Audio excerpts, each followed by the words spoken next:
Hello, in this lecture we'll find out the radius of the small circle. In the drawing we have the right triangle ABC. In addition we know that side AB of the right triangle ABC equals to 6 units in its length, side BC equals to 8 units in its length. This is angle ABC, that is a right angle. Inside the right triangle ABC we have this small circle and this big semicircle. The small circle touches the big semicircle at this point, and our mission is to find out the radius of this small circle. So first of all, we will define the relevant points for this question with letters. We will define the center of this small circle. This point is point P.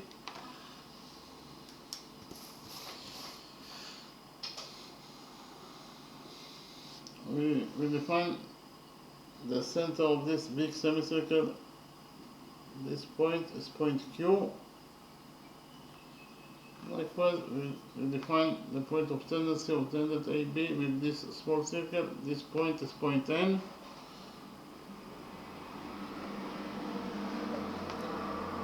We will define the point of tendency of tangent AC with this small circle. This point is point K.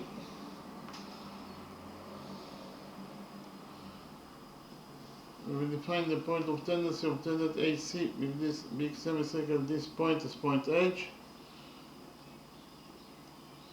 And finally, we will define the touching point of this small circle with this big semicircle. This point is point L.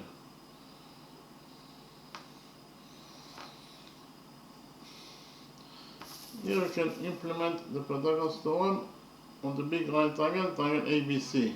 According to the Pythagoras theorem, in any right triangle, the square of the hypotenuse equals to the sum of the squares of the perpendiculars.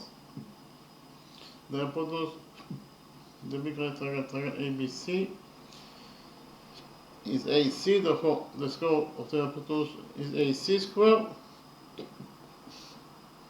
and AC square must be equal to AB square plus BC square. So I write it down.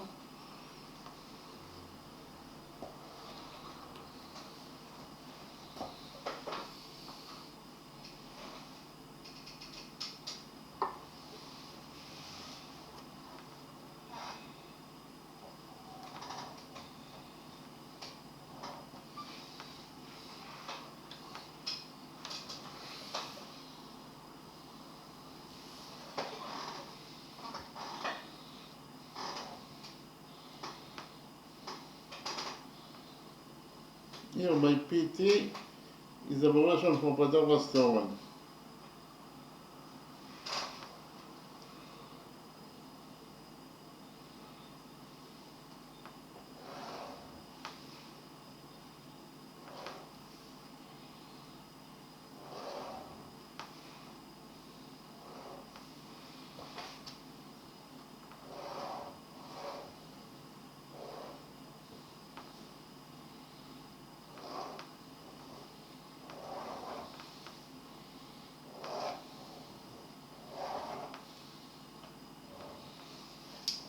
So AC squared, that is the square of the hypotenuse, must be equal to AB square plus BC square.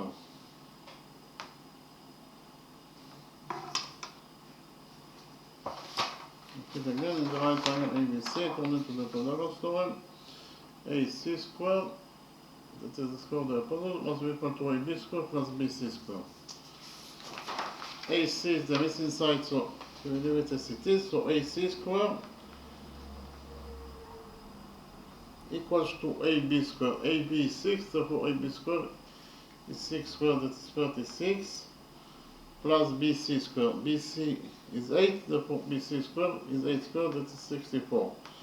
So we found out that in total AC square equals to 36 plus 64. 36 plus 64 is 100. So AC square equals to 100. Here we take a root out of this equation, finding again that the missing hypotenuse AC is equals to the square root of 100, that is 10. So the length of the hypotenuse AC is 10 units. AC equals to 10, so I write it down, AC equals to 10. So here we can implement rule 2. I'll repeat quickly on rule 2. According to rule 2, the lengths of two tangents from a common center point to a circle are equal. So in the drawing we have a circle, and we have this common center point P. From this common center point P, we have two tangents to this circle, tangent PA and tangent PB. And according to this rule 2, they are equal to each other. That is to say, PA equals to PB. So we can actually implement rule 2 in our drawing. Why? Because in our drawing, if we focus on this common external point A, from this common external point A, we have two tangents to this big semicircle, tangent AB and tangent AH. And according to rule 2, they are equal to each other. That is to say, AB equals to AH, according to rule 2. So the length of tangent AB is equals to the length of tangent AH according to rule 2. But it is given as the question that AB equals to 6, so I can write here that AB equals to 6, and for this equation 6 equals to AB equals to AH, we derive that AH is also equals to 6 units in its length. So actually, this line segment AH is equals to 6 units in its length, so I write it down. Line segment AH equals to 6 units.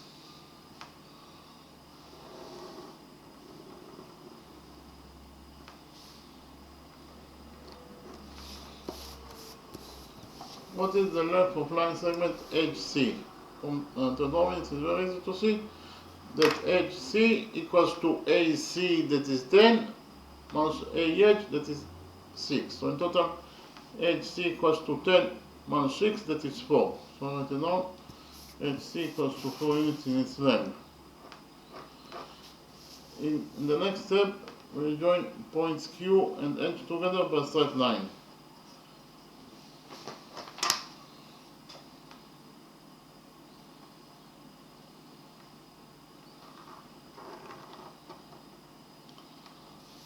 So point Q is the center of this big semicircle, point H is the point of the big semicircle itself, therefore QH is the radius of this big semicircle.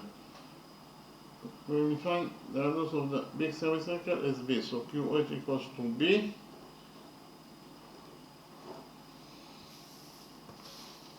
Here we can implement rule 1, I repeat quickly on rule 1. According to rule 1, a tangent to the circle is perpendicular to the radius drawn to its point of tendency. So in the drawing we have a circle, and we have here tangent AB, that is tangent to this circle at point M. Point M is the point of tendency of tangent AB with this circle. And we have the radius OM, that equals to R, the radius OM is drawn to point M, that is the point of tendency of tangent AB with this circle. And whenever you have a radius that is drawn to the point of tendency, then tangent AB will be perpendicular to the radius MO. If AB is perpendicular to MO, it means that this angle is equal to 90 degrees, and this angle also equals to 90 degrees according to this rule, rule 1. So we can actually implement rule 1 in our drawing.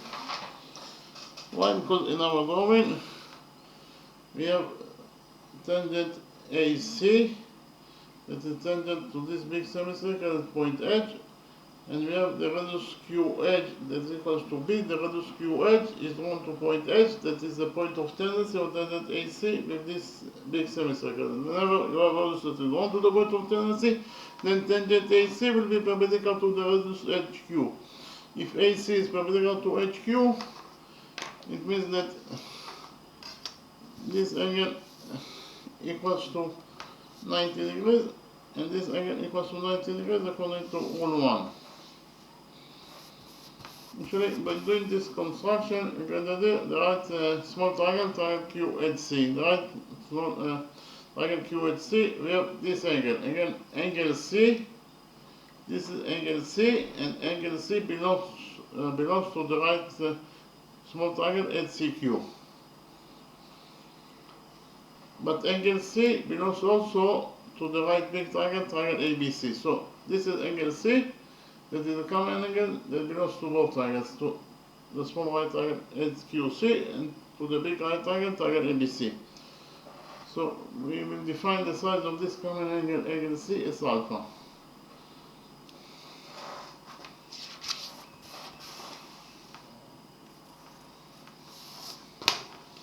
So in the big right triangle HQC, this angle equals to alpha. This angle equals to 90 degrees, therefore this first missing angle must be equal to 90 degrees minus alpha.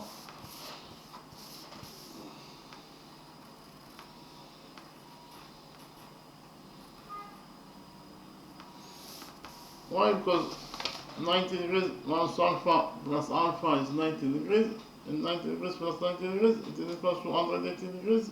That is the sum of the angles in any triangle. Likewise, we will focus on the big right triangle ABC. The big right triangle ABC, this angle equals to alpha, this angle equals to 90 degrees. Therefore, this first missing angle must be equal to 90 degrees minus alpha. According to the sum rule, that the sum of the angles in any triangle is equal to 180 degrees.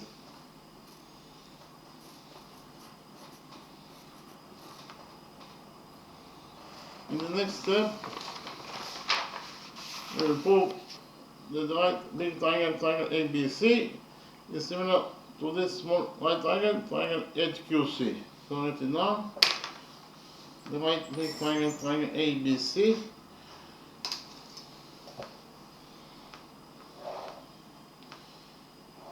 is similar to the small right triangle QHC.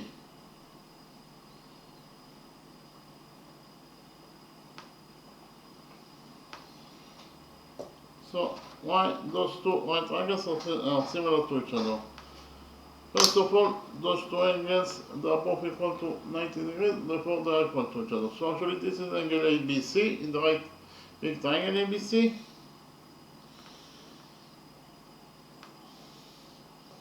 And it is equal to this angle, that is actually angle QHC in the small right triangle HCQ. Repeat again, if we found out that angle ABC, the big right triangle ABC equals to angle QHC, the small right triangle HCQ, they are both equal to 90 degrees, therefore they are equal to each other. In addition, this is angle alpha, that is a common angle, it belongs to both triangles, it belongs to the small right triangle HQC, and angle alpha belongs to the big right triangle ABC. So you can write down that angle alpha equals to itself as a common angle that belongs to both triangles. So if we relate to this angle alpha as it belongs to the big right triangle ABC, it will be defined as angle ACB. And angle alpha equals to itself. So if we relate to this angle alpha as it belongs to the small right triangle HCQ, it will be defined as angle HCQ.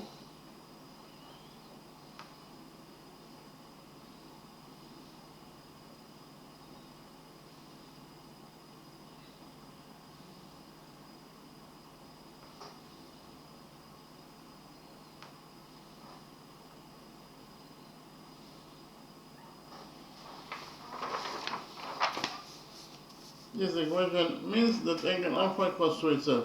We just call to angle alpha two different names. Angle alpha equals to itself is a common angle that belongs to both triangles. And finally, those two angles, they are both equal to 90 degrees minus alpha, therefore they are equal to each other. So this is angle BAC in the big right triangle ABC, and it is equal to this angle. That's actually angle HQC in the small right triangle HCQ.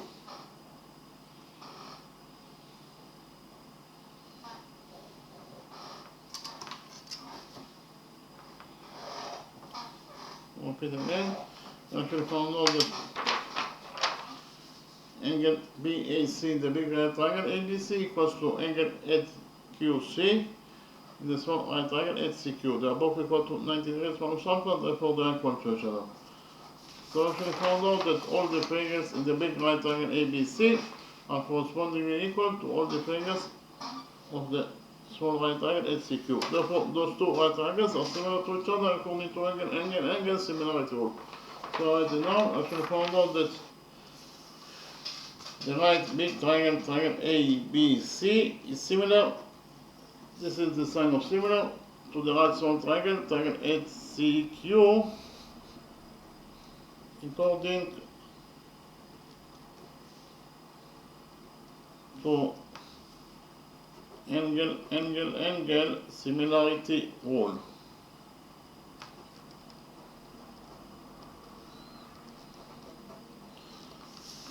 And for the fact that the right big triangle ABC is similar to the right small triangle HCQ, we will grant that the following relationship exists between their sides.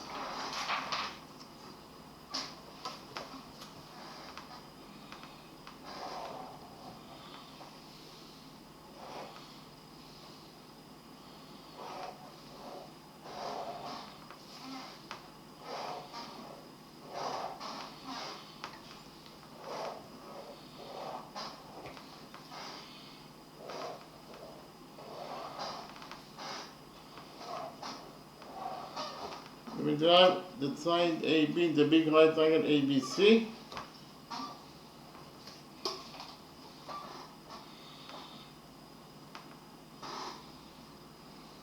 over side HQ in the small right triangle HCQ equals to side BC in the big right triangle ABC over side HC in the small right triangle HCQ. Repeat again.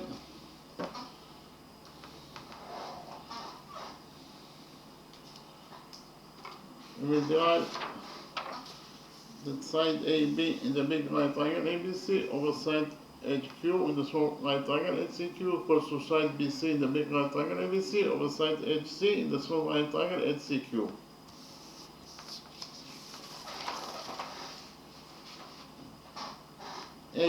AB equals to 6 over HQ. HQ equals to V, it is the radius of the big semicircle. That is equals to V according to our definition, and it is equals to BC. BC equals to 8 over HC. HC equals to 4. So in conclusion, I have found out that 6 over B equals to 8 over 4. 8 over 4 is 2.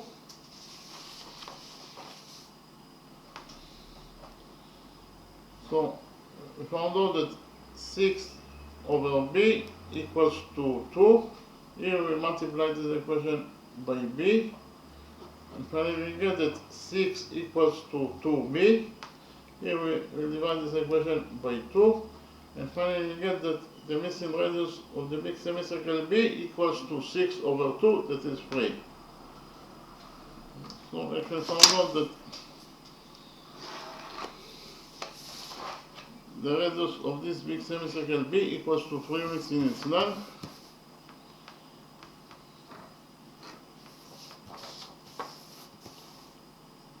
Point Q is the center of this big semicircle. Point B is the point of the big semicircle itself. Therefore, QB is the radius of this big semicircle, that is equals to 3. So I write it down. QB equals to 3.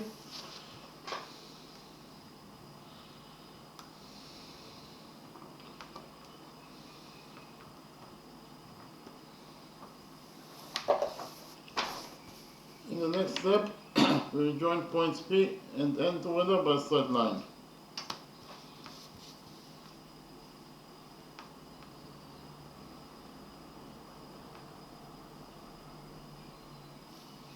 Pn is the radius of this small circle. Why? Because point P is the center of this small circle, and N is the point of the small circle itself. Therefore, Pn is the radius of this small circle. We will define the radius of this small circle as A. So Pn equals to A according to our definition. Here we can implement rule 1. Why? Because we have the radius Pn that is equals to A. Again, the radius Pn is drawn to point N, that is the point of tendency of tangent AB with this small circle. And whenever you have a radius that is drawn to the point of tendency, then tangent AB will be perpendicular to the radius NP. If AB is perpendicular to NP, it means that this angle equals to 90 degrees and this angle also equals to 90 degrees according to rule 1. Likewise, we join points P and K together by straight line. PK is the radius of this small circle, that is equal to A. Again, we have the radius PK that is 1 to point K, that is the point of tendency of tangent AC with this small circle. And now you have a radius that is 1 to the point of tendency, then tangent PK will be perpendicular to the radius AC. If PK is perpendicular, then tangent AC will be perpendicular to the radius KP. If AC is perpendicular to KP, it means that this angle equals to 90 degrees and this angle also equals to 90 degrees according to rule 1. In the next step, I will present to you a new rule, and we will implement the new rule in our drawing. The new rule is rule 15. According to rule 15, if from an external point of a circle, you will draw two tangents to that circle. Here, in the drawing, we have a circle, and this is the common external point, point P. From this common external point, point P, we draw two tangents to this circle, tangent PA and tangent PB. By drawing the two tangents PA and PB, we created here angle APB. Again, angle APB was created by drawing tangent PA and tangent PB to this circle.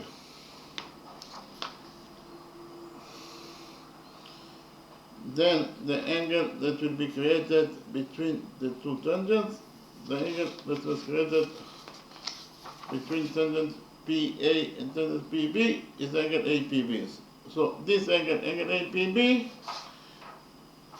its angle bisector must pass for the center of the circle. So the angle bisector of this angle APB must pass from point O, that is the center of this circle. So whenever you draw two tangents to a circle from a common external point, you will create an angle, and the angle bisector of this angle APB, the angle bisector of angle APB must pass for point O, that is the center of this circle.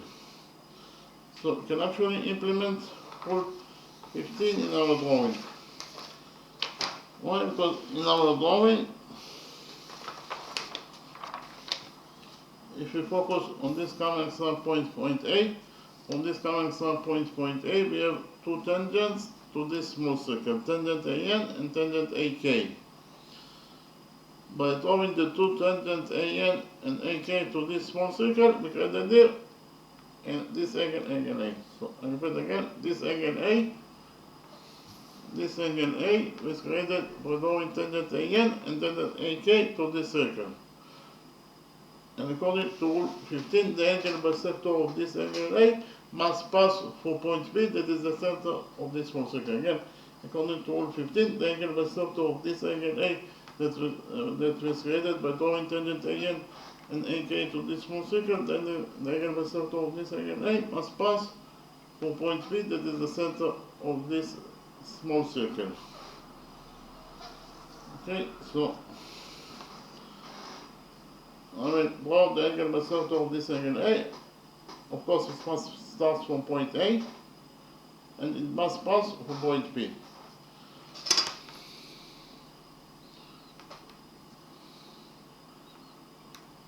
So you can see here that the angle bisector of angle A starts from point A, of course, and ends at point B, that is the center of this small circle. So if we define the size of this angle as 2 theta, then the angle bisect of PA bisect angle A to 2 halves. Each half must of course must be equal to theta. This half, the first half is theta, and the second half is also theta. You can see here that the angle bisect of PA bisect angle A into 2 halves. Each half equals to theta. So in conclusion, you can write down that the angle bisect of this angle A passes through point A.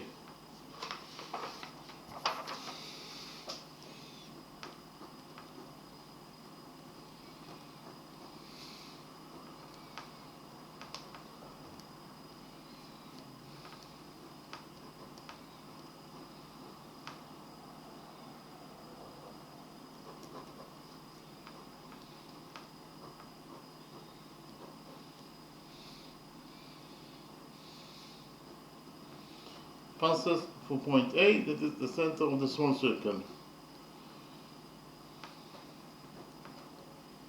Again, passes through point B, the angle bisect of this angle A passes through point B, that is the center of this small circle. Passes through point B.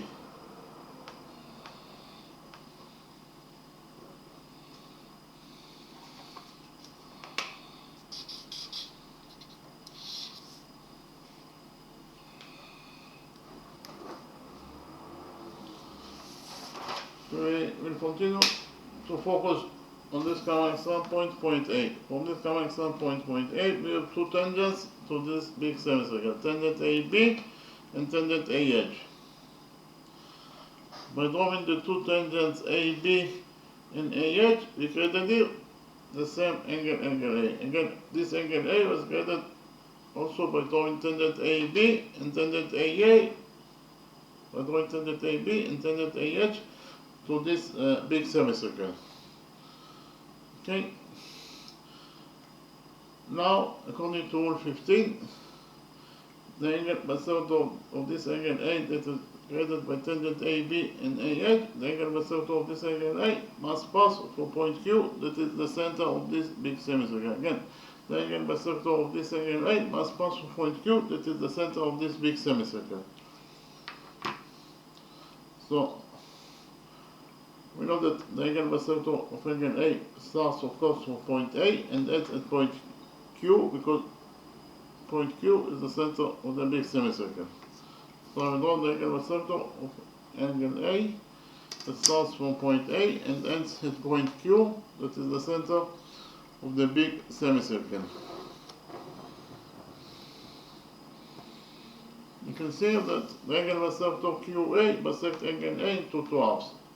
Each half equals to theta. So in conclusion, we can write down that the angle bisect of angle A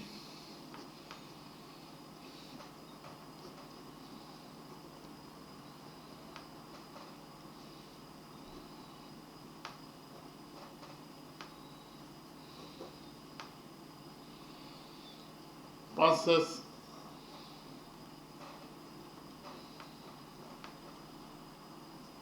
also for point Q.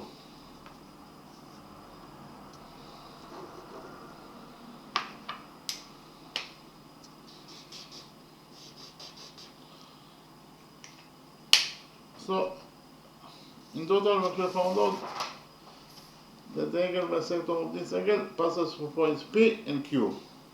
Points P and Q.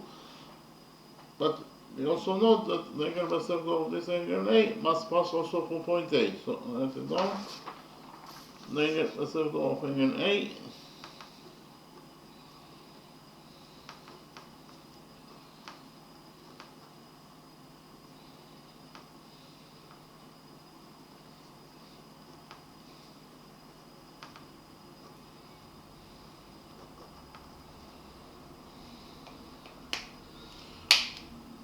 passes also through point A.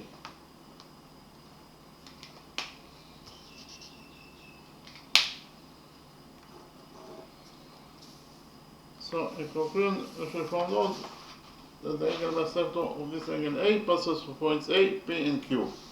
So I write it down.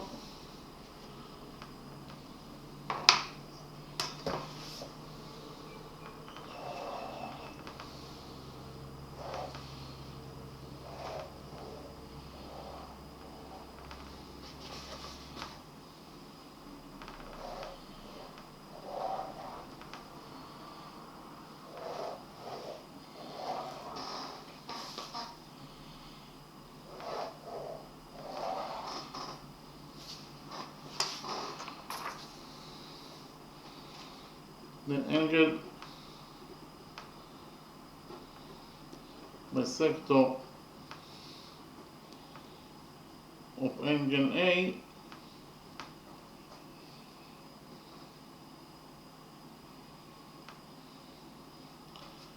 passes through points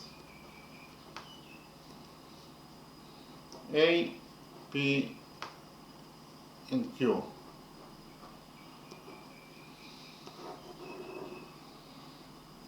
Then again, the angle bisector of this angle A passes through points A, P and Q.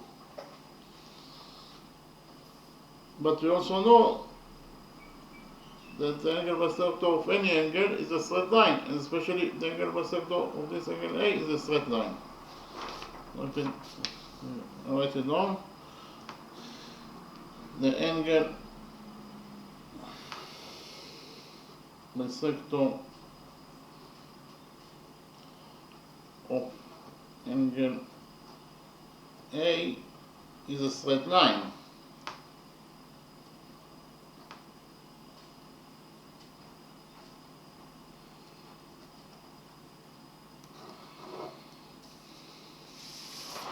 And we already found out that all the 3 points that are A, P and Q, they are all located on the angle bisector of angle A. So they are all located on a straight line, because angle bisector is a straight line. So in conclusion, we found out that all the 3 points A, P and Q are located on the same straight line.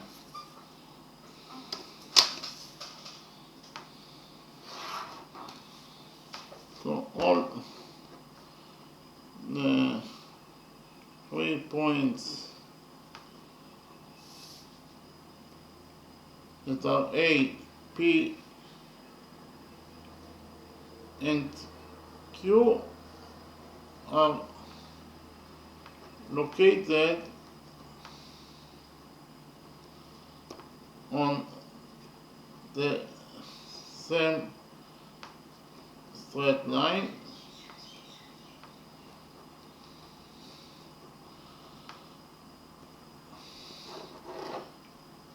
and the straight line is of course the angle bisector of angle A. It's a straight line. So all the 3 points A, P and Q are located on the same straight line, or line segment APQ is one straight line. Again, line segment APQ is one straight line. Line segment APQ is one straight line.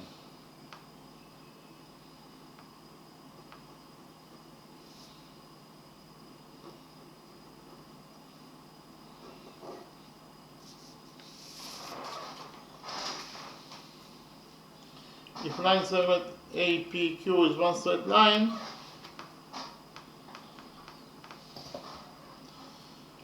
it means that this angle theta is a common angle that belongs to both triangles. Angle theta belongs to the small right triangle APN, and angle theta also belongs to the big right triangle, triangle ABQ. So I write it down.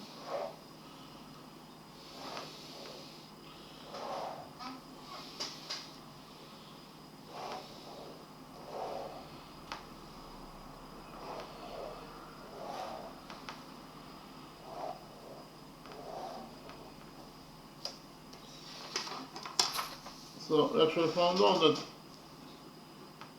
angle theta is a common angle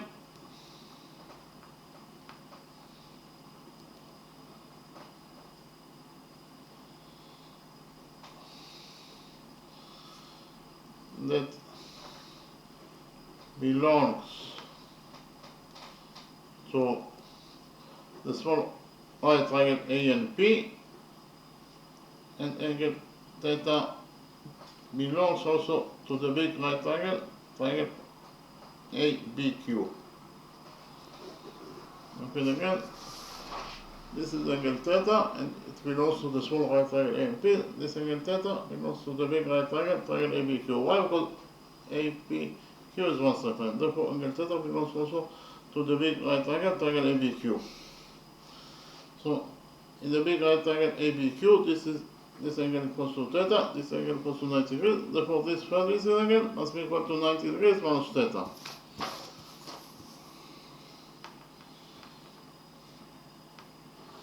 Why? Because 90 degrees minus theta plus theta is 90 degrees, and 90 degrees plus 90 degrees, it is equal to 180 degrees. That is the sum of the angles in the n triangle. Likewise, we focus on the small right triangle, triangle A and P. The small right triangle A and P, this angle equals to theta, this angle equals to 90 degrees. Therefore, this third angle must be equal to 90 degrees minus theta.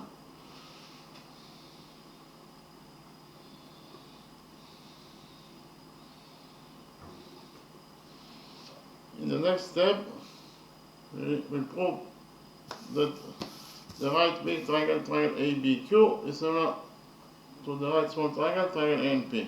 So write it down.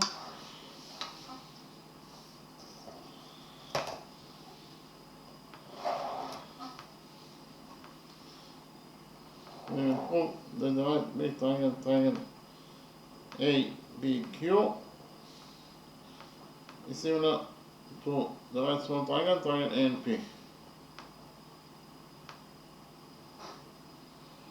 So why those two right triangles are similar to each other? First of all, those two angles are both equal to 90 degrees, therefore they are equal to each other.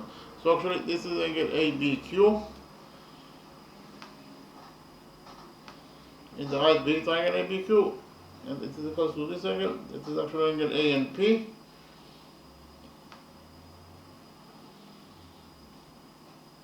In the right small triangle APN. Okay, again, I actually found out that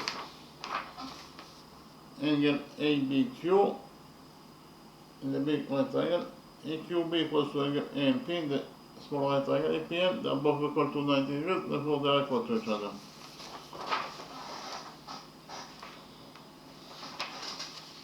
In addition, this is angle theta, that is a common angle that belongs to both triangles. So you can find out that angle theta equals to itself is a common angle that belongs to both triangles.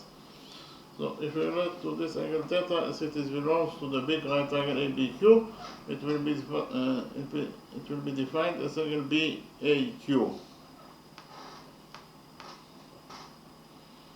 And angle theta equals to itself. So if we relate to this angle theta as it belongs to the small right triangle NAP, it will be defined as angle NAP.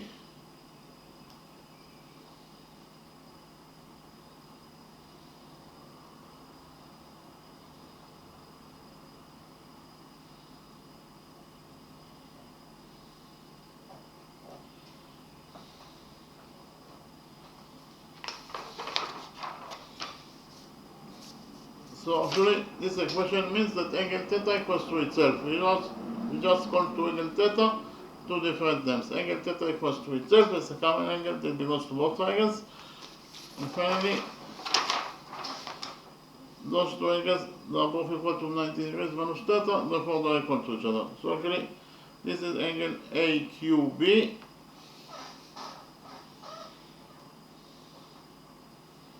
In the right big triangle ABQ, and it is equal to this angle, that is actually angle APN. In the small right triangle A and P. But again, after found out that angle AQB in the big right triangle APQ equals to angle APN in the small right triangle A and P, they are both equal to 90 degrees minus theta, therefore they are equal to each other. So actually proved that all the three sides in the big right triangle ABQ are correspondingly equal to all the three sides of the small right triangle A and P. Therefore, those two right triangles are similar to each other according to angle similarity rule. So I write it down. I'm sure you all know that the right big triangle ABQ is similar. This is the sign of similar to the right small triangle APN according to angle similarity rule.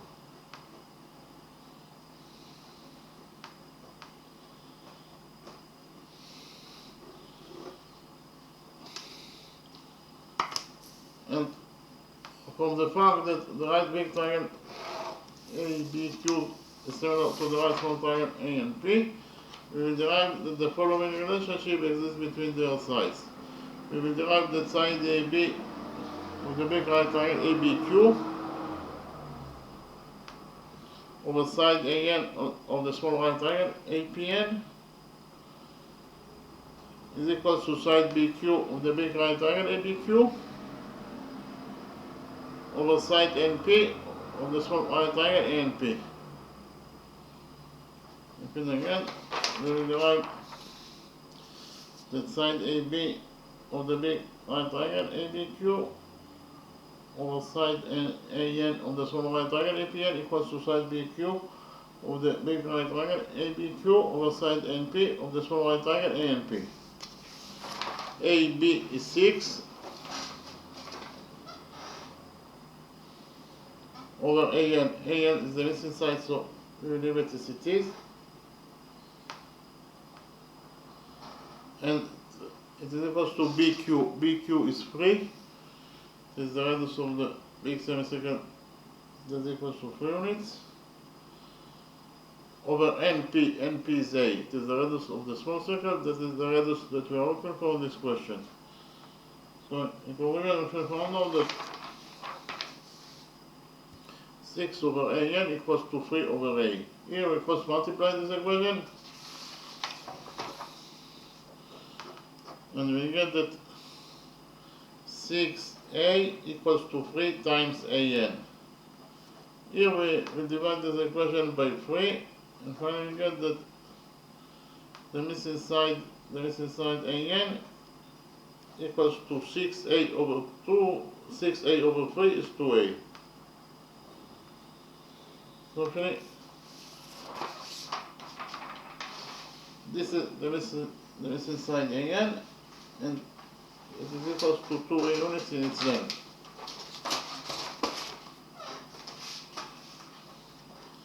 AN equals to 2A. So, I'll write it now.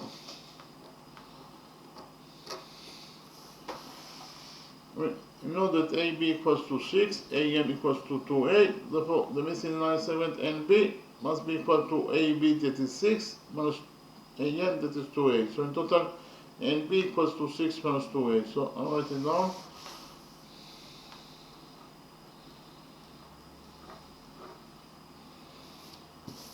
In the next step, we will do a construction, that is to say from point P, we will draw perpendicular on BQ. Again, from point P, we will draw perpendicular on BQ.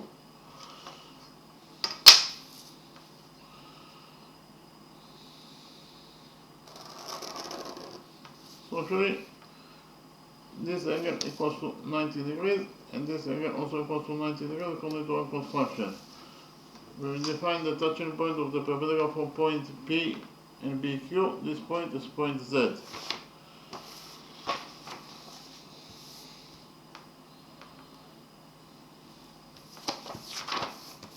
By doing this construction, quadratic NPBZ. Inside quadratic NPBZ, we have 1, 2, 3 right angles.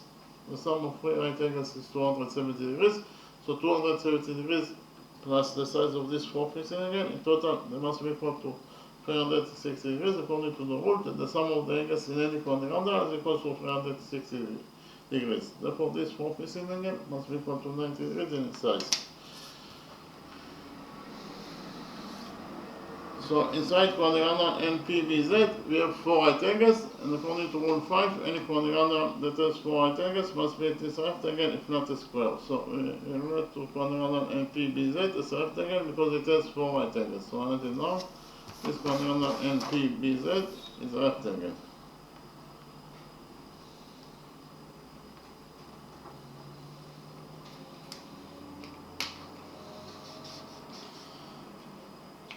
But we also know that the opposite sides of a rectangle are equal to each other. So an rectangle NPBZ, side NP must be equal to the opposite side BZ. But NP is A, therefore BZ must be also equal to A.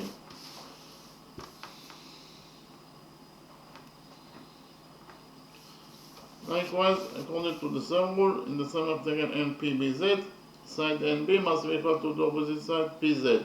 But NB is 6 minus 2A, therefore PZ must be also equal to 6 minus 2A.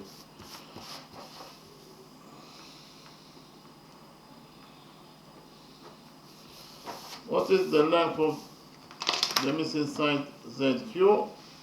The length of line segment ZQ must be equal to BQ minus BZ. BQ is 3, BZ is 8, therefore in total ZQ equals to 3 minus 8. So I write it down.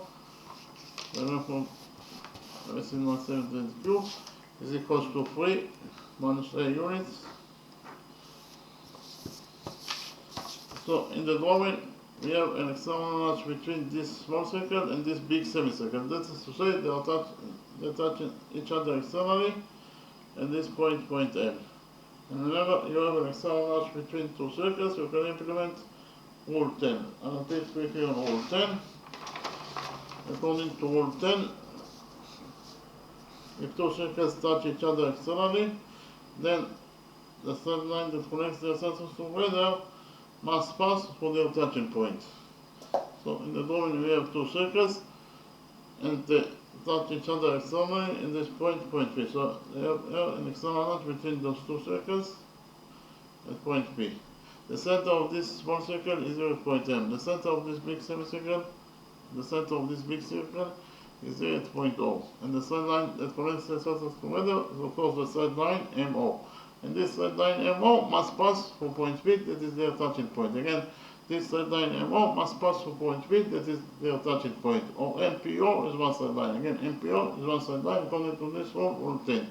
We can actually implement rule 10 in our drawing. Why? Because in our drawing, we have an external notch between this circle and this big semicircle. The center of this small circle is there at point P. The center of this big semicircle is there at point Q. And the third line that connects the centers together is of course the third line PQ.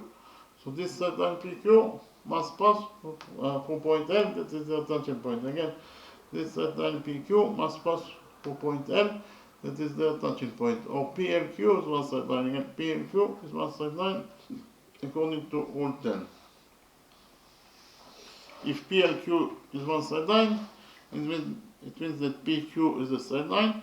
But what is the length of the side line PQ? PQ equals to PL plus LQ. So I write it down. PQ equals to PL plus LQ. So PQ equals to PL. PL is the radius of this small circle that is equals to A. A is the radius that we are looking for in this question. So PQ equals to PL, that is A, plus LQ. LQ equals to 3 units in its length. It is the radius of the big semicircle that is equals to 3. So LQ equals to 3. So in total, we actually found out that the length of line segment PQ is A plus 3. So write it down. PQ equals to A plus 3 units in its length. In the next step, I'll copy this right again triangle PZQ in a new page, and we will implement the Pythagoras theorem with this right triangle PZQ.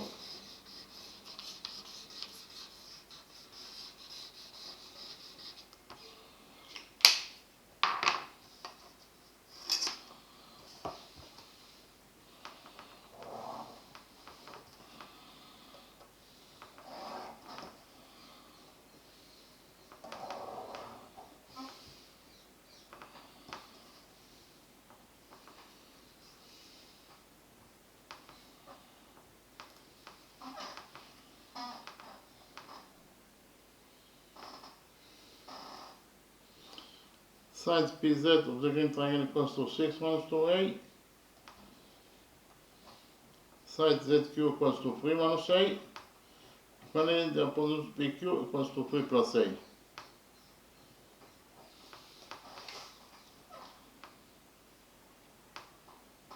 Here by PT is the abbreviation for Pythagoras theorem.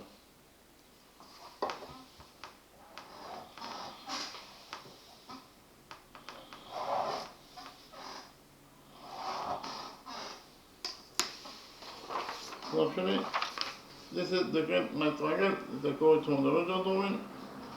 According to the Pythagoras theorem, in this great triangle PZQ, PQ square equals to PZ square plus ZQ square. Again, PQ square equals to PZ square plus ZQ square. So I write it down.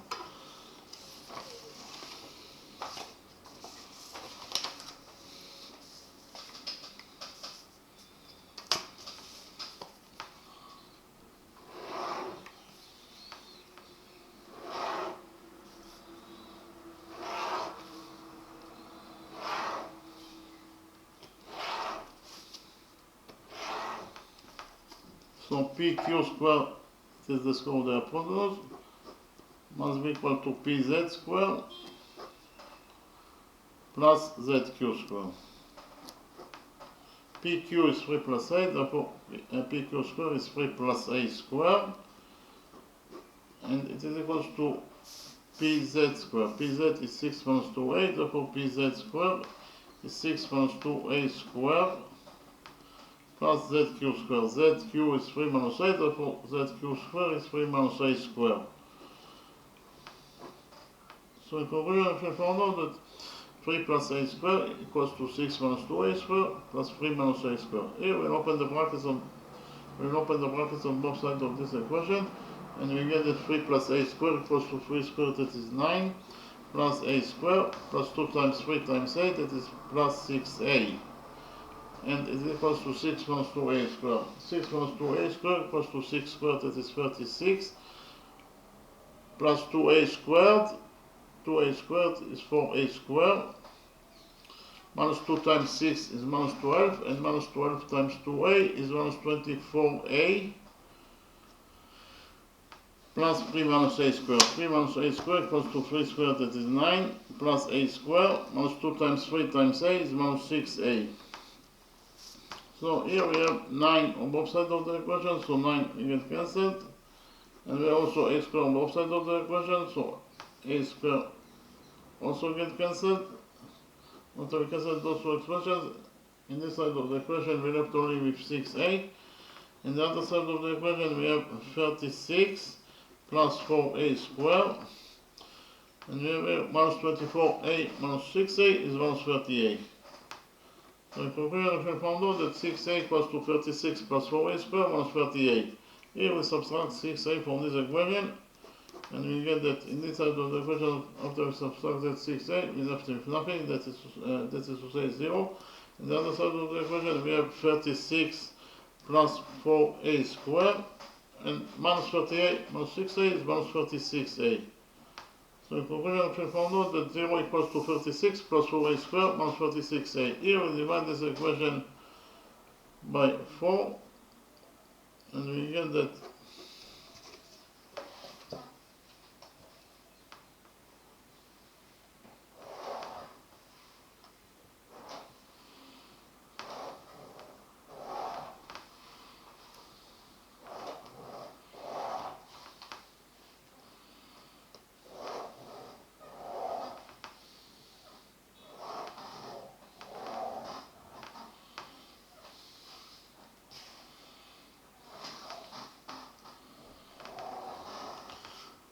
4A squared over 4 is A squared.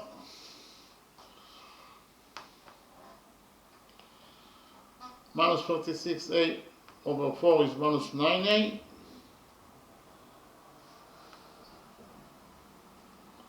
And 36 over 4 is 9. 0 over 4 is 0.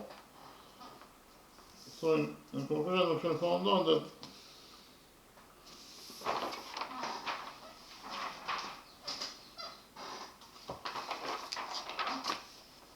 A squared minus 9a plus 9 equals to 0.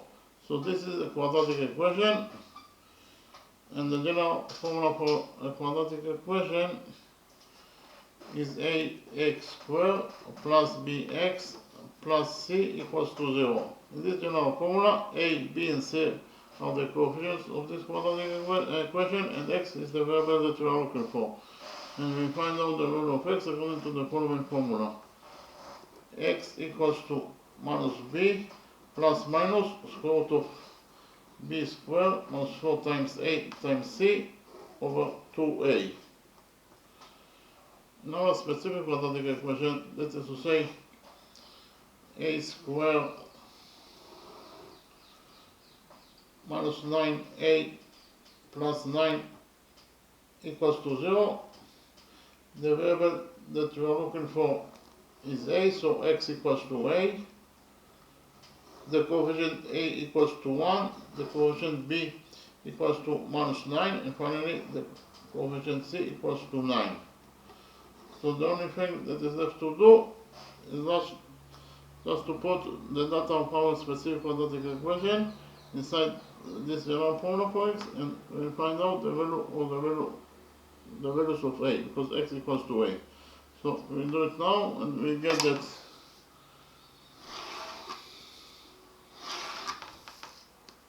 x equals to a, so we have a that is equals to minus b. b is minus 9, so minus b is minus 9, that is plus 9, plus minus the square root of b squared. b is minus 9, so b squared is minus 9 squared, that is 81, minus 4 times a is 1, so minus 4 times 1 is minus 4, times c is 9, so minus 4 times 9 is minus 36. So inside the root we have 81 minus 36 divided by 2a. a is 1, so 2 times a is 2 times 1, that is 2. So in conclusion, we found out that a equals to 9 plus minus, inside the root we have 81 minus 46. 81 minus 46 is 45. So inside the root we left only with 45 divided by 2.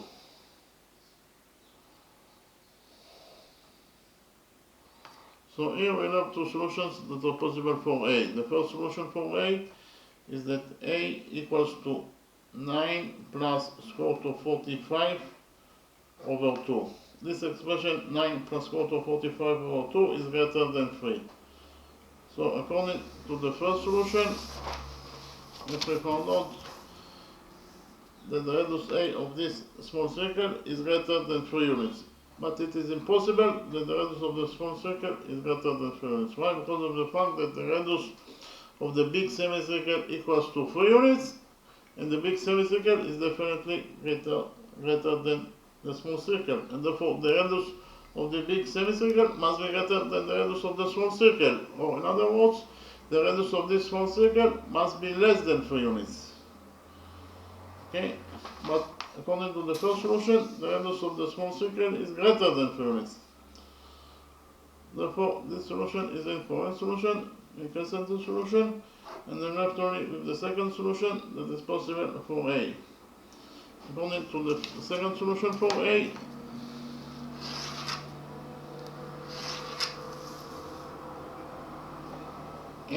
equals to 9 minus square root of 45 over 2. So a equals to 9, and 45 is 9 times 5. So we substitute 45 by 9 times 5 divided by 2. So a equals to 9 minus the square root of 9 is 3. So inside the root we left only with 5 divided by 2. So according to the second solution, the radius a of the small circle equals to 9 minus 3 times square root of 5 over 2. That is equals to 1.146 units. So the radius of this small circle A equals to 1.146 units. That is less than 3 units. That is less than the radius of this big semicircle, that is equals to 3 units. Repeat again, what we found out, that the radius A of this small circle equals to either 9 minus 3 times square root of 5 over 2 units, or in terms of numbers, the radius A of this small circle equals to 1.146 units. Okay, so in the next step, I will summarize the lecture.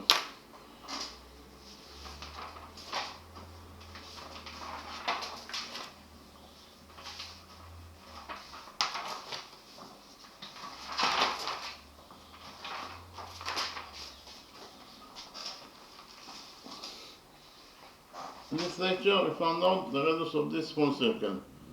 So in the drawing, we have the big right triangle ABC. Inside this big right triangle ABC, we know that side AB equals to 6 units in its length, side BC equals to 8 units in its length. This is angle ABC, that is the right angle. Inside the big right triangle ABC, we have this small circle and this big semicircle. Our mission is to find out the radius of this small circle. So first of all, we define the relevant points to this question with letters. We define the center of this small circle, this point is point P. We define the center of this big semicircle, this point is point Q. Likewise, we define the point of tendency of tangent AB with this small circle, this point is point N. We define the point of tendency of tangent AC with this small circle, this point is point K.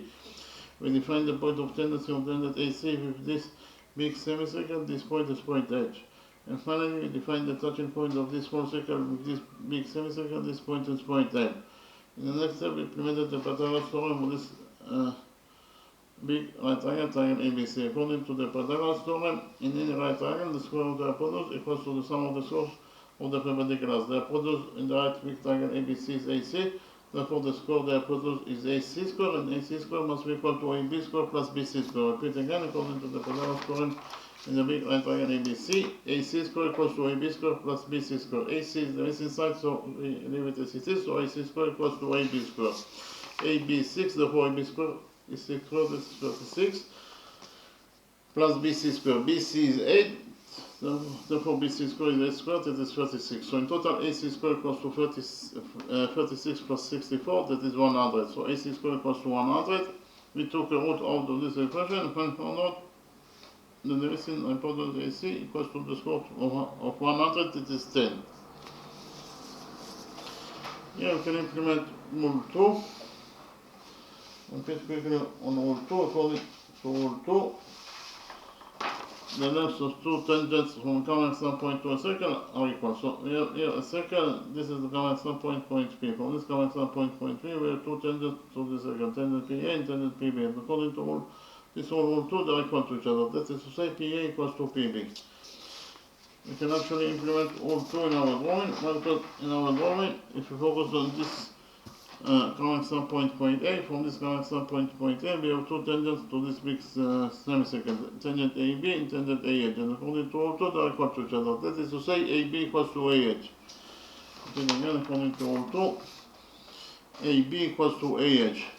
But AB is 6. Therefore, we can write here that AB is 6, and from this equation 6 equals to AB equals to AH, we will derive that AH also equals to 6 units in its length.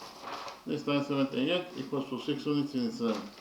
What is the length of the line segment HC? HC equals to AC, that is 10, minus AH, that is 6. So in total, HC equals to 10 minus 6, that is 4.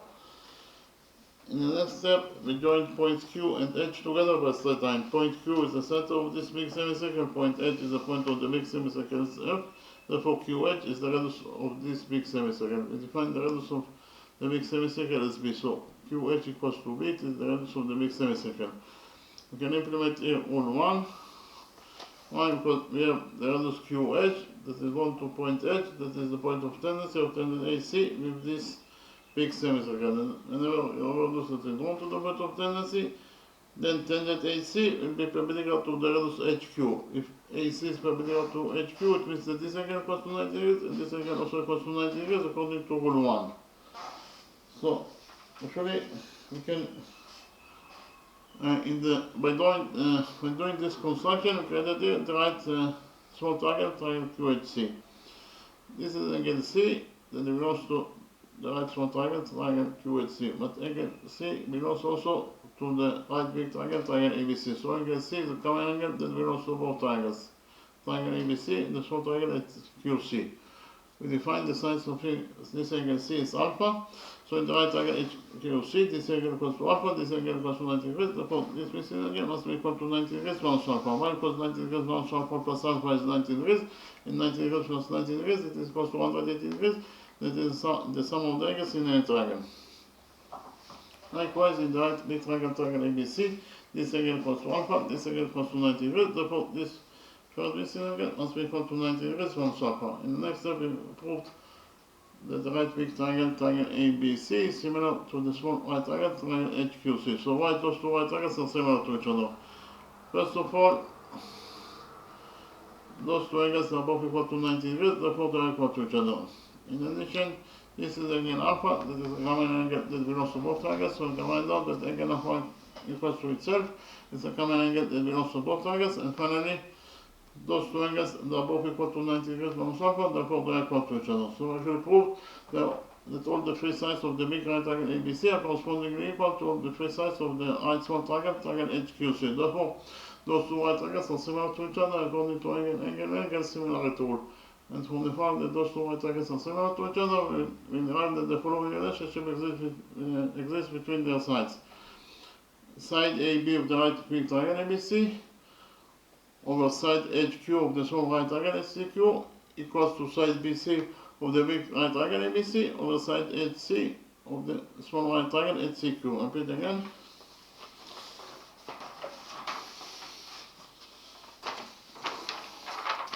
Side AB of the big right triangle ABC over side HQ of the small right triangle CQ equals to side BC of the big right triangle ABC over side HC of the small right triangle HCQ. AB 6, QH is B, BC is 8, and HC is 4. So we found out that 6 over B equals to 8 over 4. 8 over 4 is 2, so in total we found out that 6 over B equals to 2. We multiplied this equation by B and finally found out that 6 equals to 2B. Here we divided this equation by 2 and finally found out that the missing radius of the big semicircle equals to 6 over 2, that is 3. So QH equals to 3 and QB is also the radius of the big semicircle, that is equals to 3. In the next step, we join points P and N together by straight Pn is the radius of this small circle. We define the radius Pn as A.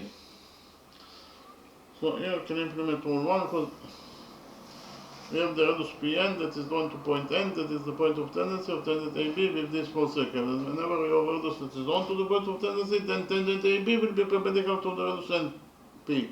If AB is perpendicular to NP, it means that this angle equals to 90 degrees and this angle also equals to 90 degrees according to rule 1.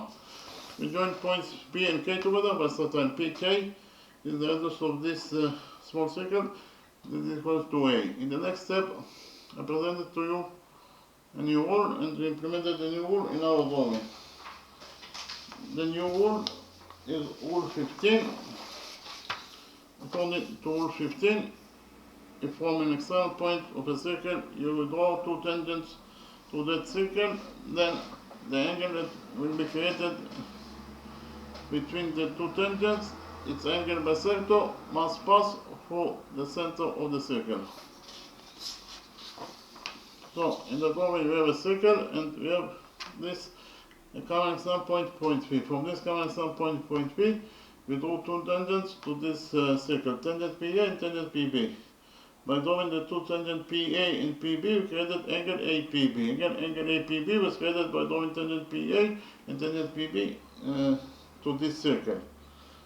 And according to this rule 15, the angle bisector of this angle APB, must pass through point O, that is the center of this circle. Again, the angle bisector APB must pass through point O, that is the center of this circle. So whenever you create from a common standpoint to a circle two tangents to this circle, then you will create an angle that is the angle between the two tangents. So the angle bisector between the two tangents must pass through the center of a circle, through the center of the circle. So we can actually implement rule 15 in our drawing. Why? Because in our drawing we have, this is the common external point A. For this common external point A, we have two tangents to this small circle, tangent AN and tangent AK. And the angle that was created between the two tangent AN and AK is angle A. So angle A is the angle that was created by drawing tangent AN and AK towards this circle, this small circle. And according to rule 15, the angle bisector of this angle A must pass through point P, that is the center of this circle, of this small circle. Again, the angle bisector that was created by drawing tangent AK and AN is angle A. So the angle bisector of this angle A must pass through point B, that is the center of this small circle. So we can write down that the angle bisector of angle A passes through point P, that is the center of the small circle. So if we define the size of this angle as angle A is 2 theta, then the angle bisector PA bisect angle A into 2 halves. Each half equals to theta. Okay.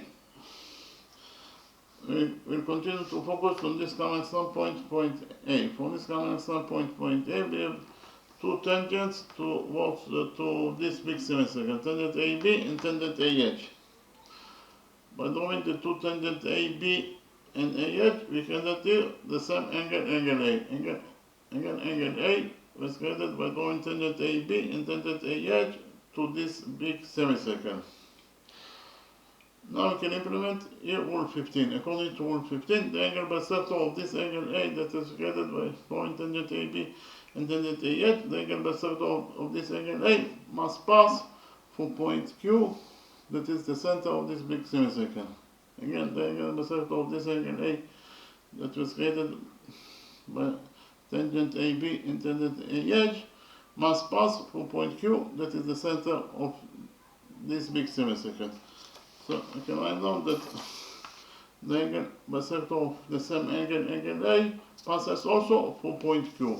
Here I can say that the angle bisector of this angle A passes through point Q. So in conclusion, we found out that the angle bisector of this angle A passes through points P and Q, according to rule 15. But it is obvious that the angle bisector of angle A passes also through point A. It is trivial that the angle bisector of angle A passes through point A. This point A. So you can also write down that the angle bisector of the same angle A passes, of course, through point A. So in conclusion, we can find out that the angle bisector of this angle A passes through points A, P and Q. Again, the angle bisector of this angle A passes through points A, P and Q. And we can find out that the angle bisector of angle A passes through points A, P and Q. But we also know that the angle bisector of any angle is a straight line. Okay, the angle bisector of any angle is a straight line, especially the angle bisector of this angle A is a straight line. And we know that the angle bisector of angle A that is a straight line passes through points A, P and Q. Therefore, we can write down that all the 3 points A, P, and Q are located on the same straight line. And the straight line is the angle bisector of angle A. Okay? So here, we know that the angle bisector of angle A is a straight line. And we know that all the 3 points A, P, and Q, they are all passing through the angle bisector of angle A. That is a straight line. Therefore, all the 3 points A, P, and Q are located on the same straight line. And the straight line is the angle bisector of angle A. Again, all the 3 points A, P, and Q are located on the same straight line. Which straight line? The straight line is the angle bisector of this angle A. Okay, so points A, P, and Q are located on the same straight line. We can write down also that line segment APQ is one straight line. Again, line segment APQ is one straight line. Okay. In other words, line segment APQ is one straight line. If line segment APQ is one straight line, it means that this angle theta is a common angle that belongs both to the big right triangle ABQ, and this angle theta also belongs to the small right triangle, triangle ANP. So if you found out that angle theta is a common angle that belongs to both triangles, the small right triangle ANP, and also to the big right triangle, triangle ABQ. So in the right big triangle ABQ, this angle equals to theta, this angle equals to 90 degrees, therefore this third missing angle must be equal to 90 degrees minus theta. Why? Because 90 degrees minus theta plus theta is 90 degrees, and 90 degrees plus 90 degrees, it is equal to 180 degrees, that is the sum of the angles in a triangle. Likewise, in the small right triangle ANP, this angle equals to theta, this angle equals to 90 degrees, therefore this third missing angle must be equal to 90 degrees minus theta according to the sum rule, then the sum of the angles in a triangle is equal to 180 degrees. In the next step, we proved that the right big triangle ABQ is similar to the right small triangle, triangle NP. So why those two right triangles are similar to each other? First of all, those two angles are both equal to 90 degrees, therefore they are equal to each other. In addition, this is angle theta, that is a common angle that belongs to both triangles, so I can find out that angle theta equals to itself is a common angle that belongs to both triangles. And finally, those two angles are both equal to 90 degrees minus theta, therefore they are equal to each other. So I should have proved that all the triangles of the right big triangle ABQ are correspondingly equal to all the triangles of the right triangle NP.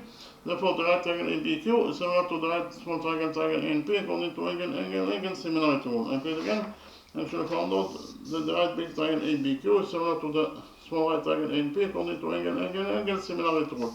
And from the fact that those two right triangles are similar to each other, we will derive that the following relationship exists between their sides. We will derive that side AB of the big right triangle ABQ over side AN of the small right triangle NP equals to side BQ of the big right triangle ABQ over side NP of the small right triangle NP. Repeat again. We will derive that side AB of the big right triangle ABQ over side AN of the small right triangle NP equals to side BQ of the big right triangle ABQ over side NP of the small right triangle NP. AB 6, AN is the missing side, so we leave it as it is.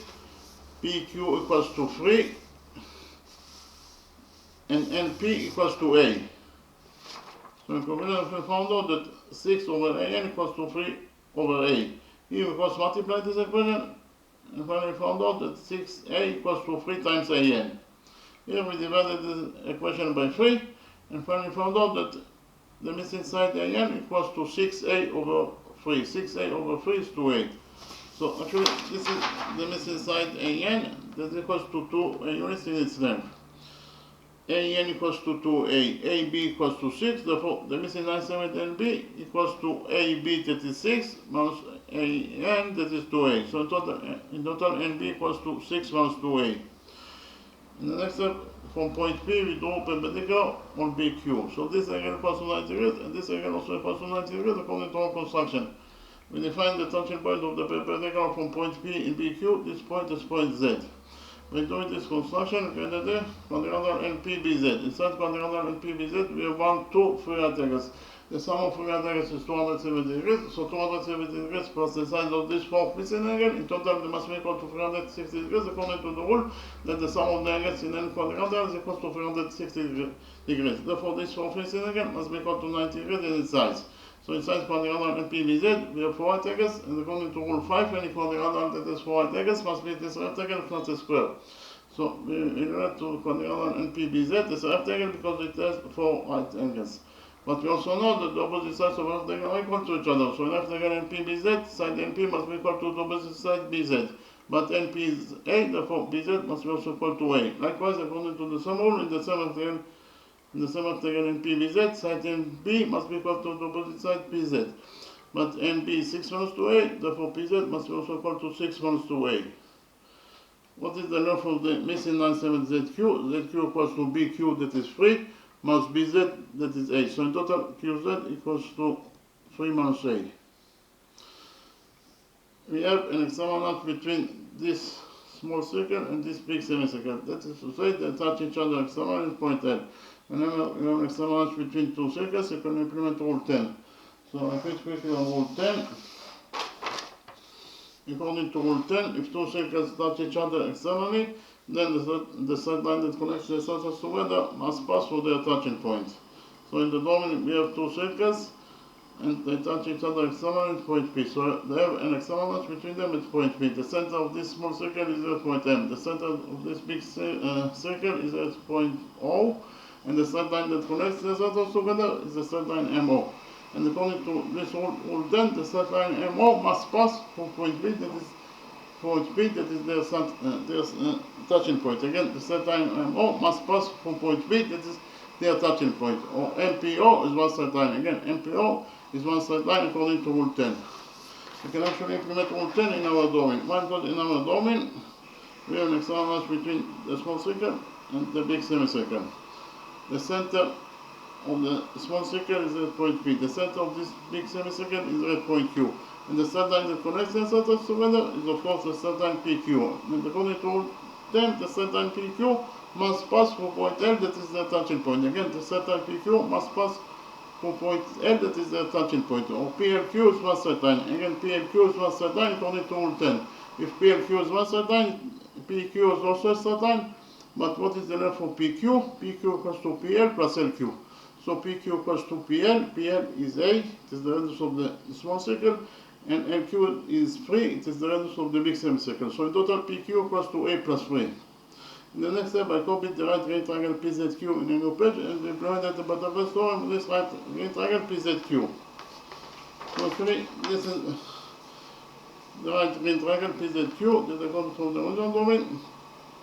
Side PZ equals to 6 minus 2A, side ZQ equals to 3 minus A, and the hypotenuse PQ equals to 3 plus A. According to the Pythagoras theorem, this right triangle PZQ, PQ square equals to PZ square plus ZQ square. So PQ is 3 plus A, therefore PQ square is 3 plus A square, and it is equals to PZ square. PZ is 6 minus 2A, therefore PZ square is 6 minus 2A square, plus ZQ square. ZQ is 3 minus A, therefore ZQ square is 3 minus A square. So if we found out that 3 plus A square equals to 6 minus 2A square plus 3 minus A square. Here we open the brackets on both sides of the equation, and we have found out that 3 plus A square equals to 3 square, that is 9, plus A square, plus 2 times 3 times 8, that is 6A, and it is equals to 6 minus 2A square. 6 minus 2A square equals to 6 squared, that is 36, plus 2A squared, that is 4A square, minus 2 times 6, that is minus 12, times 2A. Minus 12 times 2A is minus 24A, and we have plus 3 minus A square. 3 minus A square equals to 3 squared, that is 9, plus A square, minus 2 times 3 times 8, that is minus 6A. So here we have 9 on both sides of the equation, so 9 will get cancelled, and we have A square on both sides of the equation. So A square also will get cancelled. After cancelling those two expressions, in this side of the equation we left only with 6A. In the other side of the equation, we have 36 plus 4A squared, and we have here minus 24A, minus 6A, that is minus 38. So in conclusion, we found out that 6A equals to 36 plus 4A squared minus 38. Here we subtracted 6A from this equation. 6A minus 6A is 0, and the other side of the equation we have 36 plus 4A squared, and minus 38 minus 6A is minus 36A. So in conclusion, we found out that 36 plus 4A squared minus 36A equals to 0. Here we divided this equation by 4, and we found out that 4A squared over 4 is A squared, minus 36A over 4 is minus 9A, and 36 over 4 is 9. So in conclusion, we found out that A squared minus 9A plus 9 equals to 0. So this is a quadratic equation, and the general formula for a quadratic equation is ax squared plus bx plus c equals to 0. Here a, b, and c, in this general formula, a, b, and c are the coefficients of this quadratic equation, and x is the variable that we are looking for.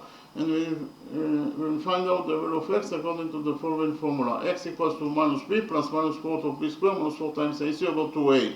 In our specific quadratic equation, that is to say a squared minus 9a plus 9 equals to 0, the variable that we are looking for is a. So x equals to a, the coefficient a equals to 1, the coefficient b equals to minus 9, and the coefficient c equals to 9. The only thing that is left to do is to put the data of our specific quadratic equation inside this general formula for x, and we will find out the value or the values of a, because x equals to a. So we did it. Here x equals to a, so a equals to minus b. b is minus 9, therefore minus b is minus 9, that is plus 9, plus minus square root of b squared. b is minus 9, therefore b squared is minus 9 squared, that is 81. Minus 4 times a is 1, so minus 4 times 1 is minus 4 times c. c is 9, so minus 4 times 9 is minus 36. So in total, inside the root we have 81 minus 36 divided by 2a. a is 1, so 2a is 2 times 1, that is 2. So in conclusion, we can find out that a equals to 9 plus minus 81 minus 46 is 45 divided by 2. So a equals to 9 plus minus square root of 45 over 2. So here we have two solutions that are possible for a. The first solution for a is that a equals to 9 plus square root of 45 over 2. This expression 9 plus square root of 45 over 2 is greater than 3. So according to the first solution for a, the radius a of this small circle is greater than 3 units. But it is impossible that the radius a of this small circle is greater than 3. Why? Because of the fact that the radius of this big semicircle equals to 3 units, and the big semicircle is definitely greater than the small circle. The radius of the big circle must be greater than the radius of the small circle.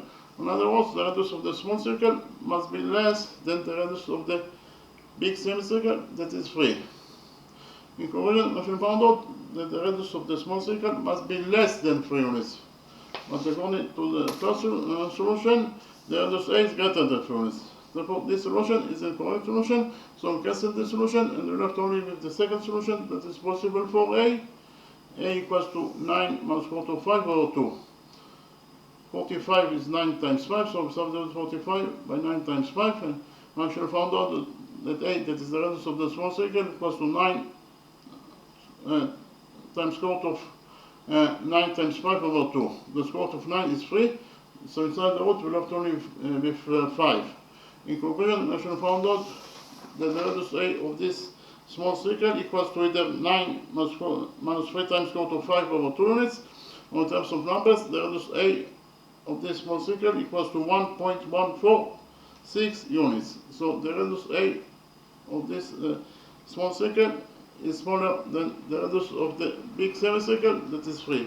So I repeat again, the radius a of this small circle is equals to either 9 minus 3 times square root of 5 over 2 units, or in terms of numbers, the radius a of this small circle equals to 1.146 units. Okay, thank you very much.